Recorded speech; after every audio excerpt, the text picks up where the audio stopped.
नमस्कार, बड़ी खबर में आपका स्वागत है। कर्नाटक हाई कोर्ट का बड़ा फैसला, हिजाब पर रोक जारी रहेगी। हिजाब इस्लाम का अनिवार्य हिस्सा नहीं है। स्कूल कॉलेजों में यूनिफॉर्म पर आपको अडिग रहना पड़ेगा, उसका विरोध नहीं किया जा सकता है। कर्नाटक हाई कोर्ट के फैसले के बाद कई नेताओं ने अपनी प्रतिक्रिया भी व्यक्त कर दी है। हालांकि कर्नाटक हाई कोर्ट के फैसले को लेकर के आज पूरे कर्नाटक में पूरी तरीके से सतर्कता बरती गई। धारा 144 लागू कर दी गई और ये देखा गया कि जब कर्नाटक में एक स्कूल में हिजाब पर रोक लगाई गई तो बवंडर बच गया। हालांकि इस बवंडर में एक युवक की जान भी चली गई। मामला हाई कोर्ट गया, सुप्रीम कोर्ट गया। सुप्रीम कोर्ट ने कहा कि पहले हाई कोर्ट को जो है विचार करने दीजिए। हाई कोर्ट ने साफ कह दिया, हिजाब इस्लाम का हिस्सा नहीं है। इस्लाम में हिजाब को अनिवार्य नहीं बताया गया है। इसलिए स्कूल कॉलेजों में अगर हिजाब पर रोक है तो वो जारी रहेगी और जो यूनिफॉर्म है स्कूल की उसका ही पालन करना होगा। अब प्रतिक्रिया देखिए, एक स्कूल में, कर्नाटक के एक स्कूल में परीक्षा चल रही थी। वहां के प्रिंसिपल ने बताया कि हाई कोर्ट का फैसला आ गया है, आप लोगों को हिजाब स्वीकार नहीं करना है। जैसे ये फैसला बताया गया और परीक्षाएं चल रही थी, लड़कियों ने उन परीक्षाओं को छोड़ दिया, परीक्षा का बहिष्कार कर दिया और क्या कहा, हम अपने माता पिता से पूछ के आएंगे तब फिर हम क्लास ज्वाइन करेंगे, परीक्षा में शामिल होंगे। परीक्षा जो है होनी थी 10 बजे से 1 बजे तक, परीक्षा को स्थगित कर दिया गया। इतना ही नहीं, जो महबूबा मुफ्ती, उमर अब्दुल्ला, ओवैसी, इन लोगों ने भी जम करके इस मुद्दे पर निराशा व्यक्त की और कहा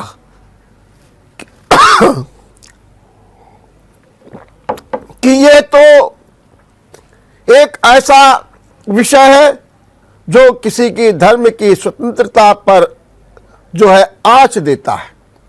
उन्होंने ये भी कहा कि इस फैसले से हमको निराशा हुई है। महिलाओं को अपना पहनने का अपना अधिकार है, इसलिए इस पर रोक नहीं लगाई जा सकती। सीधे तौर पर कहा गया, लेकिन ओवैसी ने तो ये तक कह दिया कि हिजाब हमारा एक इबादत का अंग है। हम सुप्रीम कोर्ट जाएंगे, हम कर्नाटक फैसले से पूरी तरीके से असहमत हैं। ये बात भी सीधे तौर पर कह दी गई ओवैसी के द्वारा और ओवैसी ने कहा कि सुप्रीम कोर्ट में हम अपील भी करेंगे। जब राजनीतिक प्रतिक्रियाएं तो उसमें क्या कहा गया, उसमें कहा गया, चाहे मनोज झा ने कहा हो, चाहे प्रियंका चतुर्वेदी ने कहा हो जो शिवसेना की नेता है, मनोज झा आज उन्होंने कहा ये सिर्फ चुनाव के दौरान ध्रुवीकरण की राजनीति को अपनाने के लिए ये कदम उठाया गया था। सिर्फ राजनीति थी इसके पीछे और कुछ नहीं था। बहरहाल कर्नाटक हाई कोर्ट ने जो फैसला दिया है उसको लेकर के राजनीति, सियासत भी गर्मा गई है। मामला सुप्रीम कोर्ट जाएगा और कर्नाटक सरकार ने सतर्कता बरतना शुरू कर दिया है। आज एक दूसरी बड़ी खबर, बड़ी अहम खबर, प्रधानमंत्री नरेंद्र मोदी ने 2 टूक कह दिया है, भारतीय जनता पार्टी में परिवारवाद नहीं चलेगा, वंशवाद नहीं चलेगा, क्योंकि वंशवाद, परिवारवाद राजनीति के लोकतंत्र का दुश्मन है और इसने राजनीति को बर्बाद किया है, लोकतंत्र को खोखला करने का काम किया है। इसलिए भारतीय जनता पार्टी में परिवारवाद, वंशवाद बिल्कुल नहीं चलेगा। यह भी कह दिया कि परिवारवाद से जातिवाद को बढ़ावा मिलता है। हम नहीं चाहते हैं कि हमारे लोकतंत्र में अब इस तरीके की स्थितियां पनपे, सीधे तौर पर कहा गया। और प्रधानमंत्री तो इससे 2 कदम आगे भी बढ़ गए। प्रधानमंत्री ने क्या कहा? प्रधानमंत्री ने कहा कि अगर किसी भी सांसद के बच्चों को टिकट नहीं मिला, उनका टिकट खारिज कर दिया गया, उनको टिकट नहीं दिया गया, और लोग यदि समझते हैं कि ये पाप है, तो ये पाप मैंने किया है। और मैं साफ तौर पर कहता हूं कि अगर सांसदों के बेटों को टिकट नहीं मिला है तो इसके लिए मैं जिम्मेदार हूं, कोई और जिम्मेदार नहीं है। प्रधानमंत्री ने आज संसदीय बोर्ड की बैठक में जिस तरीके से अपनी बातें की, लोग अवाक रह गए। परिवारवाद में चुनाव की सभाओं में तो हमला बोला जा रहा था, लेकिन आज संसदीय बैठक में जिस तरीके से हमला बोला गया, उससे सांसद भी अवाक हो गए। प्रधानमंत्री ने सांसदों से कहा कि अब आप लोग एक काम कीजिए, अपने क्षेत्र में जो आपने 100 बूथ हारे हैं, उनकी समीक्षा कीजिए और उन बूथों के हारने का कारण बताइए, लिख करके दीजिए, ताकि आने वाली रणनीति में उसको शामिल किया जाए। प्रधानमंत्री ने एक बात यह भी कह दी। प्रधानमंत्री यही नहीं रुके, प्रधानमंत्री ने द कश्मीर फाइल्स की भी सराहना की और कहा इसमें सत्य को दबाने का प्रयास किया गया, लेकिन ऐसी फिल्में बननी चाहिए जिससे सत्यता उजागर हो। प्रधानमंत्री ने यह बात भी साफ शब्दों में कही। प्रधानमंत्री ने यह भी कहा कि हमें पार्टी को आगे बढ़ाना है, इसलिए परिवारवाद और वंशवाद से बिल्कुल दूर रहना है। इस पर उन्होंने बहुत जोर दिया। लगता है इस देश की राजनीति से परिवारवाद और वंशवाद पूरी तरीके से सफाया होगा, और जिसकी शुरुआत, सच बात तो यह है कि 2022 के इलेक्शन से हो गई है। सपा जैसी पार्टी ने भी अपने को परिवारवाद से दूर रखने और अपनी छवि को सुधारने का काम किया। तेजी के साथ भारतीय जनता पार्टी में बैठ के चल रही है। कल शाम को दिल्ली में एक बैठक होने जा रही है और इस बैठक में अमित शाह होंगे, जेपी नड्डा होंगे, योगी आदित्यनाथ होंगे, केशव प्रसाद मौर्य होंगे, बी.एल. संतोष होंगे, सुनील बंसल होंगे, स्वतंत्र देव सिंह होंगे, सब दिग्गज नेता होंगे। और इस बैठक में मंत्रिमंडल पर अंतिम मोहर लगेगी।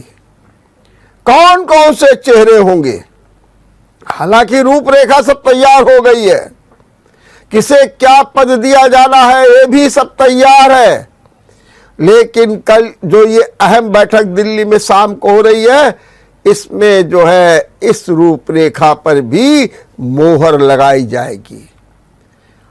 अभी भी कयास लगाए जा रहे हैं, 3 डिप्टी सीएम होंगे, 2 डिप्टी सीएम होंगे, 4 होंगे, नए चेहरे कौन कौन से होंगे, इन सब पर अब मोहर लगना बिल्कुल तय है।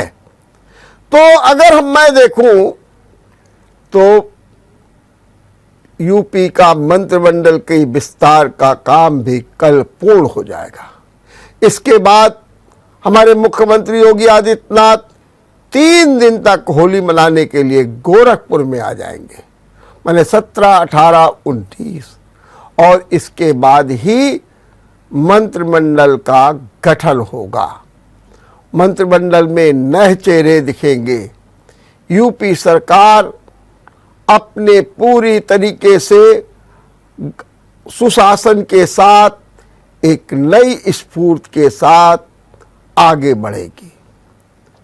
हालांकि अभी भी भारतीय जनता पार्टी में हार को लेकर के चिंतन मनन जारी है।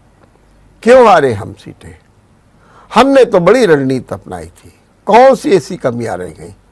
इस पर तो चिंतन हो ही रहा है। इसीलिए तो प्रधानमंत्री ने आज संकेत भी दे दिया कि आप 100 बूथों का ब्यौरा दीजिए और हार के कारण बताइए। अगर हम बीजेपी की बात करें, जहां पर पूरी तरीके से एक सुव्यवस्थित कार्य, सुनियोजित नीति और 2022 के संदेश को लेकर के काम चल रहा है, तो वही दूसरी ओर कांग्रेस में भी घमासान मचा है। कांग्रेस में घमासान मच गया। प्रियंका गांधी आज उत्तर प्रदेश के नेताओं के साथ दिल्ली में बैठक कर रही है। 3 रोज से कांग्रेस की वर्किंग कमेटी में भी चर्चा चल रही है कि कैसे क्या होगा। लेकिन हम आपको बता दें, आज एक बड़ी बात हुई। कांग्रेस की इन स्थितियों से जो दिग्गज समर्पित नेता है दुखी है, परेशान है। आज हरीश रावत ने तो यह तक कह दिया कि होलिका में उनका भी दहन कर दिया जाए, उनको कांग्रेस पार्टी से निकाल दिया जाए। बात क्या? हरीश रावत पर आरोप लगा है टिकट बेचने का, पदों को बेचने का। जो ये आरोप लगा है उसके जवाब में हरीश रावत ने कहा। वहीं दूसरी ओर एक नया तबका, कपिल सिब्बल, जो G23 के नेता हैं, संदीप दीक्षित ने आज तो साफ कह दिया कि न केवल गांधी परिवार को कांग्रेस से बाहर हो जाना चाहिए, बल्कि वो जो 90 प्रभारी बनाए गए हैं इनको भी बाहर का रास्ता दिखा देना चाहिए।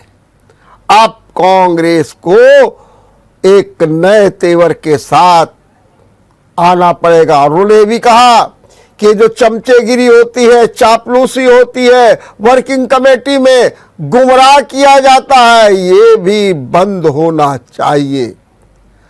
सच बात तो यही है कि आज कांग्रेस में जो घमासान बचा हुआ है उसको लेकर के बड़े बड़े दिग्गज नेता, कार्यकर्ता हतप्रभ हैं। हम यहाँ लेते हैं छोटा सा ब्रेक। ब्रेक के बाद आपका एक बार फिर स्वागत है। चुनाव नतीजों को लेकर के सभी राजनीतिक दलों में माथापच्ची जारी है। कोई कहीं का आंकड़ा दे रहा है, कोई कहीं का सर्वे दे रहा है, कोई कहीं का ओपिनियन पोल दे रहा है और कहीं के बूथों की समीक्षा हो रही है। लेकिन एक नई समीक्षा में सपा को बड़ी ऊर्जा मिली है। पोस्टल बैलेट के हिसाब से सपा को 304 सीटें मिल रही अगर पोस्टल बैलेट की, और पोस्टल बैलेट से सपा को 51.5% वोट मिला है। ये है आंकड़ा सीधा तौर पर जो सामने आया, जिसमें कहा जा रहा है कि सपा का वोट प्रतिशत पोस्टल बैलेट में जो है 51.5% रहा। 304 सीटें मिलती दिख रही हैं इस पोस्टल बैलेट के हिसाब से। अब सवाल ये उठता है कि पोस्टल बैलेट है क्या? ये पोस्टल बैलेट वो हैं कि जो लोग राज्य के बाहर रहते हैं, अधिकारी है, कर्मचारी है, सेना में हैं, शिक्षक हैं, वो लोग जो है डाक द्वारा अपना मत पत्र भेजते हैं।